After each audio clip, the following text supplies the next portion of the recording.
What's up, Ego Hackers? Welcome to Season 18, Episode 26, Cognitive Mechanics.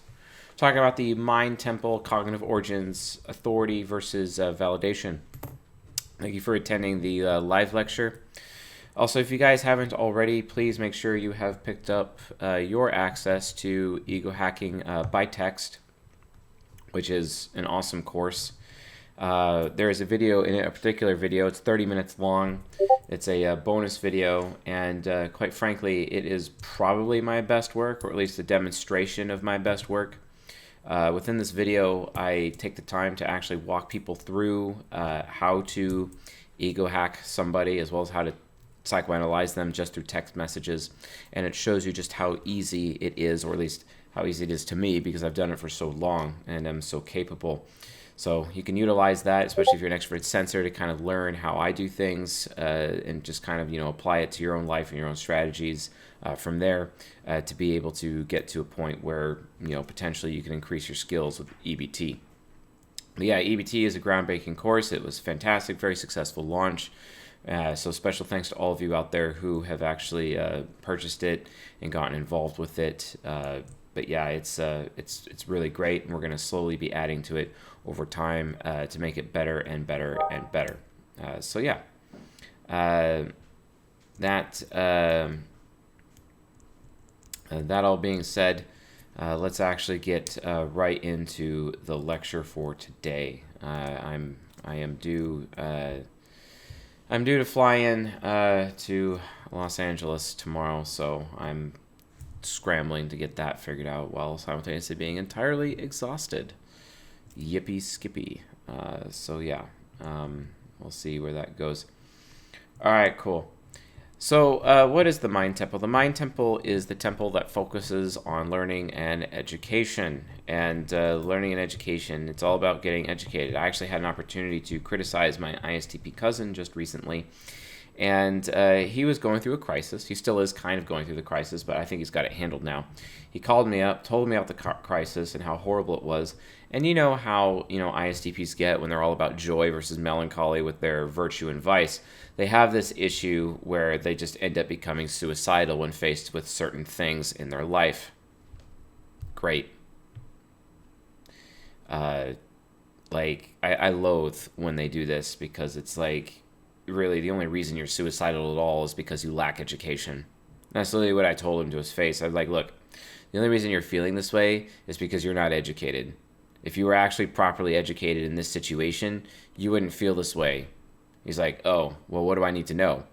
So I gave him a bunch of resources and walked him through the entire thing, and then also started sharing some private information about myself with him so that he could understand, under no uncertain terms, that I am not a hypocrite and I actually live my life in a certain way, so that the situation that he is in would never actually happen to me, basically. So he understood that. He took that to heart. His whole suicidal attitude just basically completely went away. And now that he's properly educated, he's making moves and definitely back on track to heading towards happiness. Just insta-quick. Boom. So as a result of that, I think he's in a much better place. Thank God. I do love my cousin. He's probably the man on the planet that I respect the most. And all I had to do is just use the small ego hacking technique of calling out his temple to him, which is the mind temple, and questioning his level of education. Because that's all you have to do to a mind temple, especially pride type, is question their level of education for them to realize that maybe they are actually inept in a certain area. Because it's so easy for mind temple people, especially mind temple Templars, to feel suicidal, especially ISTPs, because they pridefully think that they know everything there is to know about XYZ subject, and then they end up getting super mega depressed because they're dealing with XYZ subject or XYZ thing, right?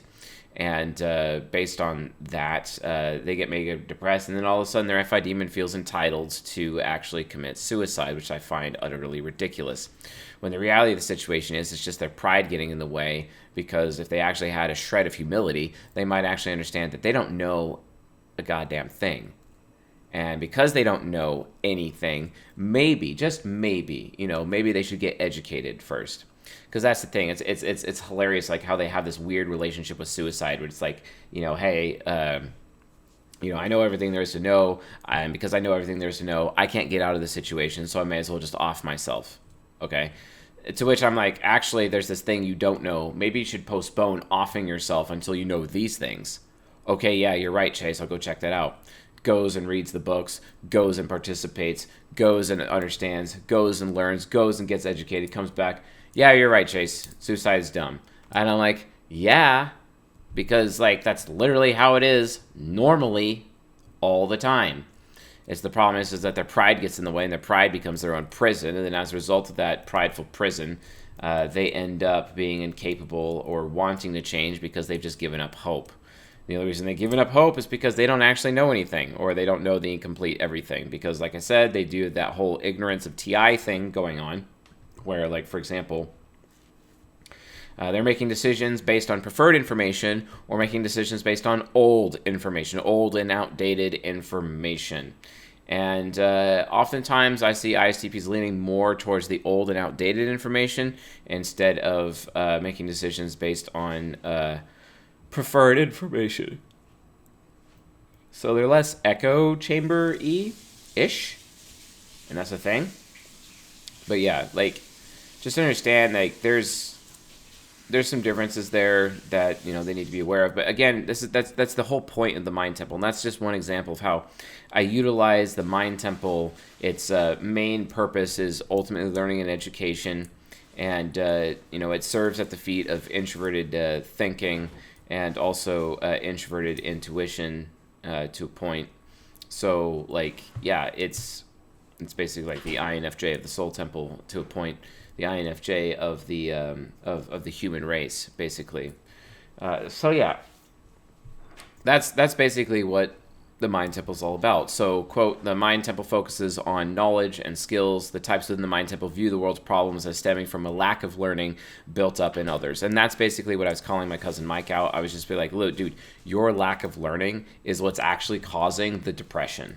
Maybe you should get educated so that you don't have to be depressed anymore. And this is like some ongoing thing that him and I have been dealing with over the last 6 weeks with him. So I'm glad that he did not end his life, thank God. It's too bad, though, that my friend Conrad ended his life recently, now 8 weeks ago, and I was not able to save his life, sadly. But, he decided to alienate me, and I would have been there for him, but he alienated me and used me for what? For greed? Great. So it's too bad I wasn't there to speak into his life and prevent a problem.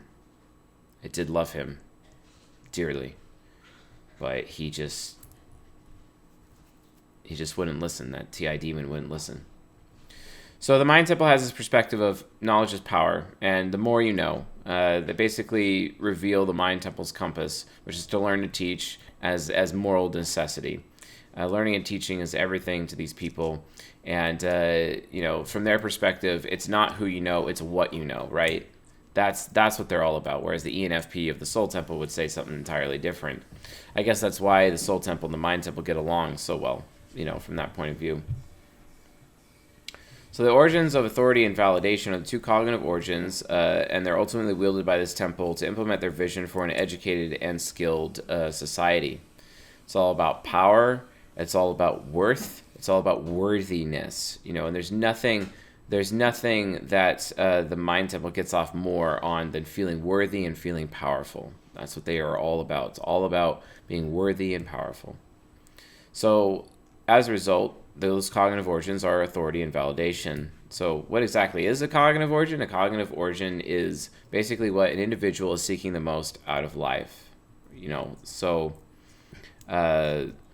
So our cognitive origin is what we're seeking most. Cognitive meaning concerned with the act or process of knowing, perceiving, etc. Origin is something from which anything arises or is derived or a source. And thus, in a metaphysical sense, we could replace cognitive with psyche or soul, giving us the origin of our soul or our psychic origin. This would translate to cognitive origin to mean that for which our souls are made. And this is really important because A lot of people don't even understand the power of cognitive origins. Cognitive origins and utilizing them from an ego hacking perspective is probably the absolute best attack vector that you can utilize when trying to determine attack surface in another individual that you're planning on ego hacking. And that is absolutely, utterly crazy, because it's like the fast track to success when it comes to ego hacking. And this is known as the ultimate ego hack, which is actually covered in the EBT class. egohackingbytext.com if you haven't gotten it already. So let's actually examine the individual origins initially. So what exactly is the cognitive origin of authority? Authority is the first engine in the mind temple, the first origin in the mind temple belonging to the ESTJ and the INFP. The reason why they care about authority is because they often struggle with feelings of powerlessness on a regular basis, okay? This is why they're always trying to have power and authority in their lives, because of those feelings of powerlessness. Authority is the seat of influence, power, and ultimately expertise. No one is more aware of power games than an ESTJ and INFP. This is why I maintain the most powerful human being on the planet. Likely the head of the Rothschild family is actually an INFP. And the entire world is orchestrated from that man's fingertips. The four poles of authority are initiative, sloth, manifestation, and credulity. So looking from a temple wheel perspective, which, let's see if I can actually temporarily share my screen here to that end. And let's actually move my face over yonder. There we go. So yeah, initiative, here's authority. We have initiative, we have credulity, we have sloth, manifestation. Manifestation is the shadow pole. Credulity is the aspiration pole. Initiative is the living virtue, and sloth is the deadly sin from that point of view. So let's look at what initiative actually is. One of the biggest problems that authority types actually have is that they end up becoming storage containers for authority. This is especially bad. Well, it's for ESTJs usually, but it's bad for both of them. And because that power is not moving through an individual, through a person, it ends up causing that power and authority to actually decay. So they end up losing their origin if they try to store up for themselves their origin, which is a problem. So it's basically a use it or lose it prospect when it comes to the cognitive origin of authority.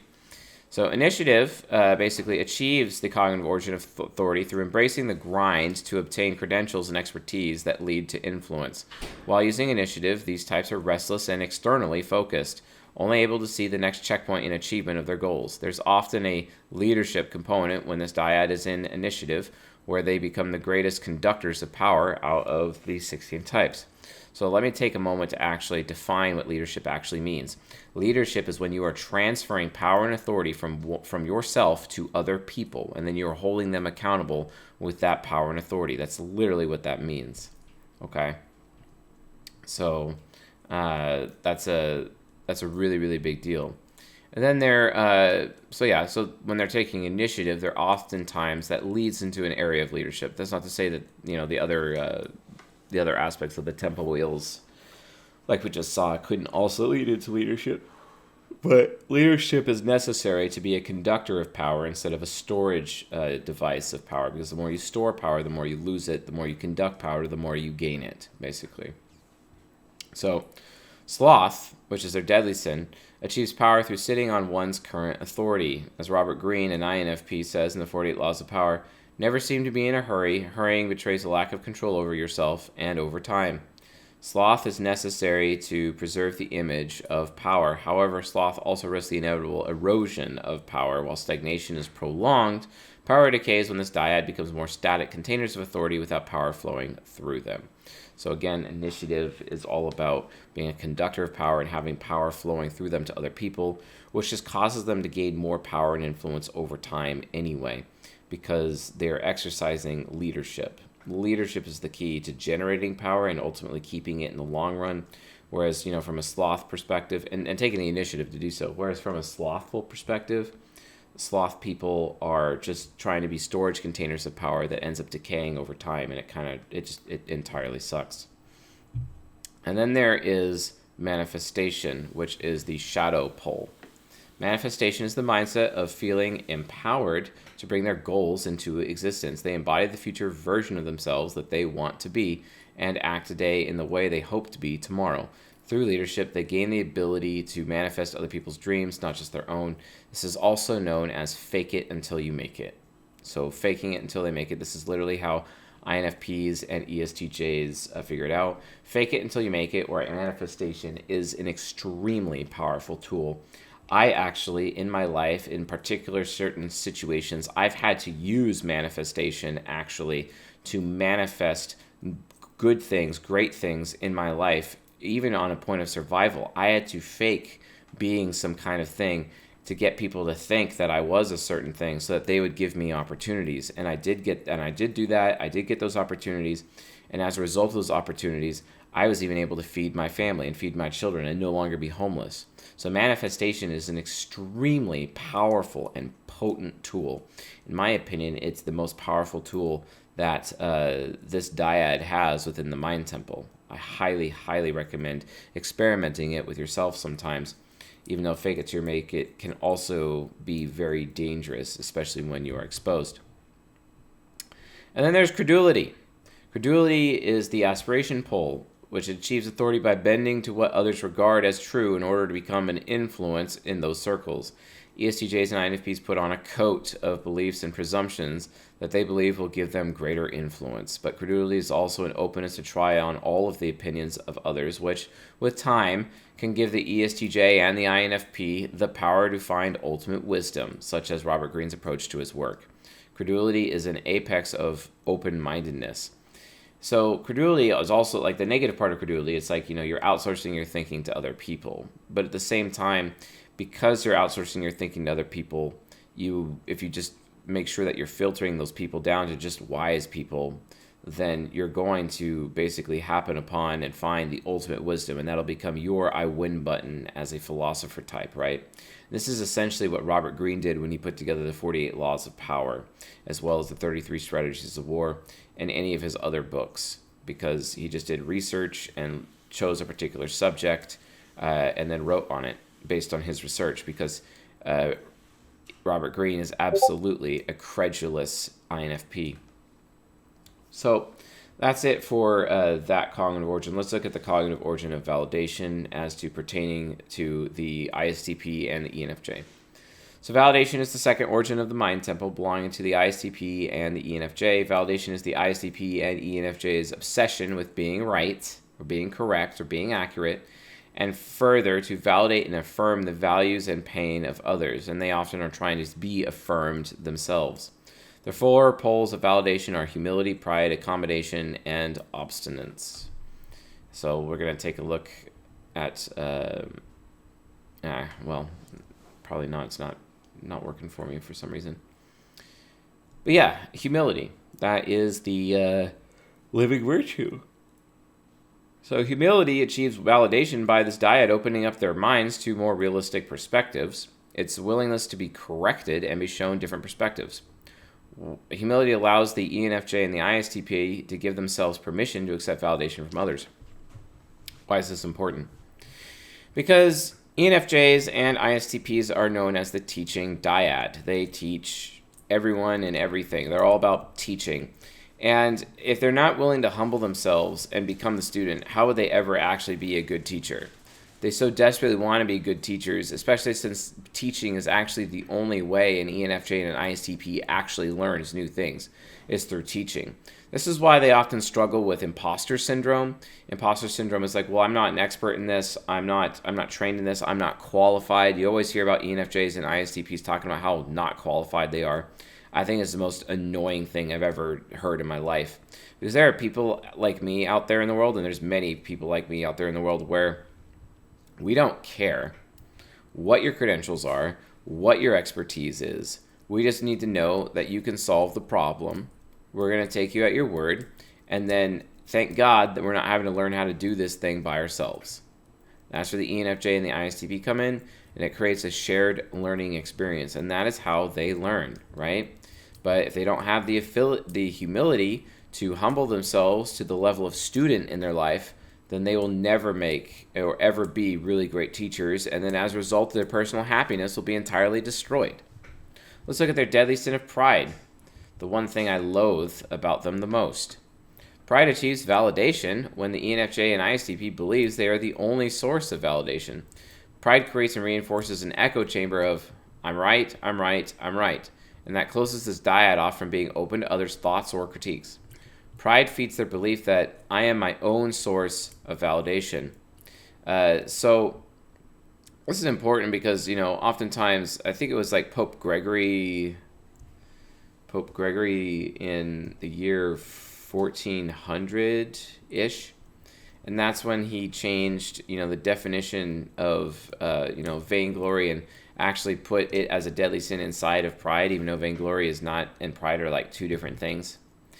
And that's really significant because, the church was trying to hide how vainglorious the church was, and they wanted to hide it, behind pride, etc., and that was just entirely ridiculous. So then there is the shadow pole of this dyad, which is the accommodation, which achieves validation through transactionally validating others in order to receive validation in return. Accommodation, along with humility, is among the most flexible attributes in all 8 temple wheels. Accommodating ENFJs and ISTPs can literally adjust to any person and situation to give and receive validation. Not unlike the ISTP woman who sets up her friend with another friend, one of her male friends, one of her female friends, and then sets them up, and then they start a relationship. And they're very accommodating. They accommodate that entire relationship. Then all of a sudden, the FI demon of the ISTP woman becomes entitled because they see them being super happy with that relationship that they accommodated. And then the ISTP ends up attempting to seduce the man in the relationship, and then ends up having a sexual relationship with the man as well because they don't want to be left out. That's like the bad part of accommodation. And I've seen that with ISTPs over and over and over and over. It is a huge problem. It doesn't matter if they're a man or a woman, but it's extremely common. It's mostly common among ISTP women, where they will accommodate other people's relationships and then destroy those relationships because they feel left out or they get entitled with their FI demon. Because it's like, well, this would have never have happened without me, so let's see if I can get anything out of it. Ugh, gross. So frustrating. So yeah. Anyway, it's a huge problem. So yeah.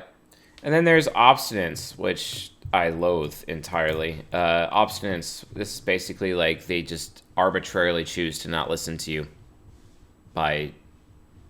just because they want to. I hate that.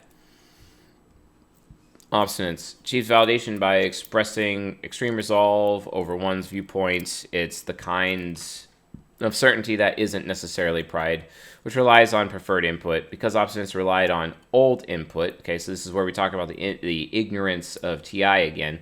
Prideful obstinance, however, is extremely dangerous because it relies on preferred and old input. The essence of obstinance is as follows. If it doesn't make sense to me, it doesn't make sense. And, God, it's...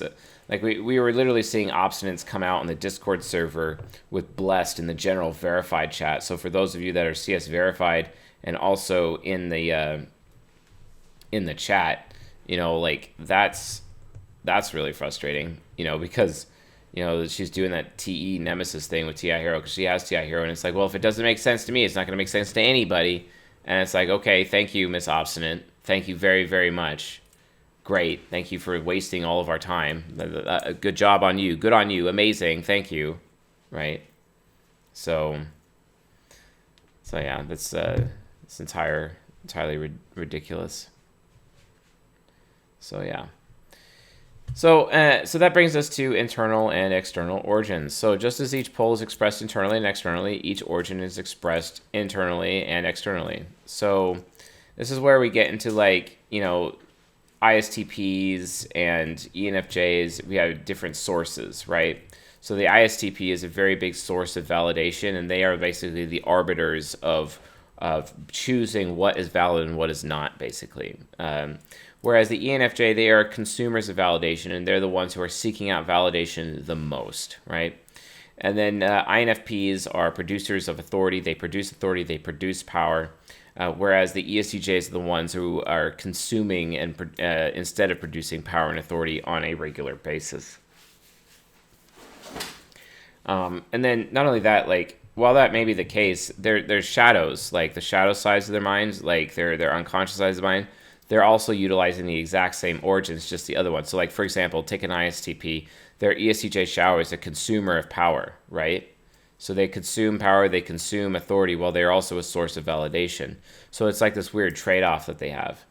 So if, let's say they get with their golden pair, which is the ESTJ, they're also producing a validation and consuming power as well. And then they cognitive transition, and then all of a sudden those roles reverse, right?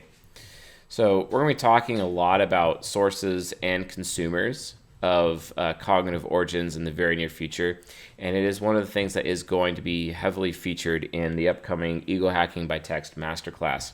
The Ego Hacking by Text Masterclass is utterly amazing and going to be very groundbreaking and actually going to be fundamentally transforming everyone's understanding of cognitive functions forever and ever. I highly recommend you guys get into the masterclass because this information will likely be one of the very few places that you will be able to find it. And it's going to be a minimum of 2-hour long lecture, maybe 3 hours, it just depends. And there's so much content to deliver all at once. So hopefully we all enjoy it together. So anyway, but because of this, obviously this brings up some social engineering possibilities, some ego hacking possibilities, and we're going to be discussing that within the masterclass as well. So here's the thing, though. Cognitive origins. Once you understand cognitive origins, it's really important that you also combine that understanding with Matthew chapter 7, verse 12. So in everything, do unto others what you would have them do unto you. It's basically known as the law of reciprocity. The thing is, the law of reciprocity, it's not interest-based. It's actually systematic. Okay, most people think that the golden rule, do unto others as you would have them do unto you, means that you only do unto others as you would have them do unto you unless they are doing that for you already. That's transactional. That is not true. It's actually a command saying that you have to treat other people in a way that you would want to be treated, regardless if they are ever going to treat you that way. That's why it's systematic. It is not an interest-based statement. And most people assume the golden rule is an interest-based statement, and this continues to make problems over and over and over. And I highly disagree with that. So, but the point is that the reality of the situation is that when it comes to cognitive origins, which are the things that we ourselves seek the most out of life and are trying to get for ourselves, in order for us to do that, we have to basically take responsibility and give cognitive origins to others. So ESTJs and INFPs within their dyad should consider ways they can not only empower others, but openly give their service to the right authorities. By empowering others, this dyad will be ultimately raised up and also empowered as well.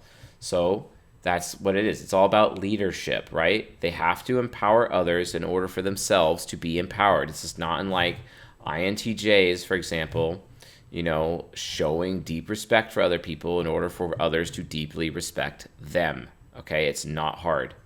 It's just give and take. It's pretty simple. ENFJs and ISTPs should consider ways that they could validate other people. That would be nice, which often doesn't happen. Usually they're being validation hogs and hogging it for themselves instead of sharing with other people. Through active listening and empathy. It's kind of hard to do when the ENFJ is the cruelest of all the types, right? But they can be very empathetic for sure, but sometimes they can be insanely cruel. So others will often return this behavior, but ultimately this dyad will grow exponentially when they allow others to help them. So ENFJs and ISTPs, you have to learn how to help other people. And then when people offer you help, let go of your pride, let go of your obstinance, basically, and then help them. Okay? It is not hard. It is not hard. That is what you have to do. Okay? So while we seek to have each of our origins fulfilled, they are also the greatest gifts we can give to other people. None of the 16 types can empower a person more than an ESTJ or an INFP, and no one can affirm others the way an ENFJ and an ISTP can. When you actually think about it from the perspective of the love languages, this makes a lot of sense. Words of affirmation, for example. I wonder how words of affirmation actually are coming and going from ENFJs and ISTPs in that specific dyad, right? Love languages absolutely matter. And this is one of the ways that it absolutely applies via cognitive origin, folks. That's what it means. So, all right, awesome.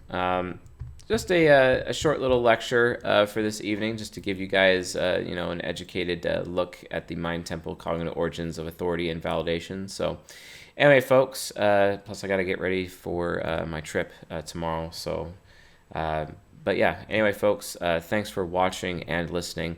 And I will see you guys for episode 27 for season 18, Cognitive Mechanics, next month on the second Tuesday of January 2023. So with all that being said, folks, I'll see you guys tonight on the Discord. Later.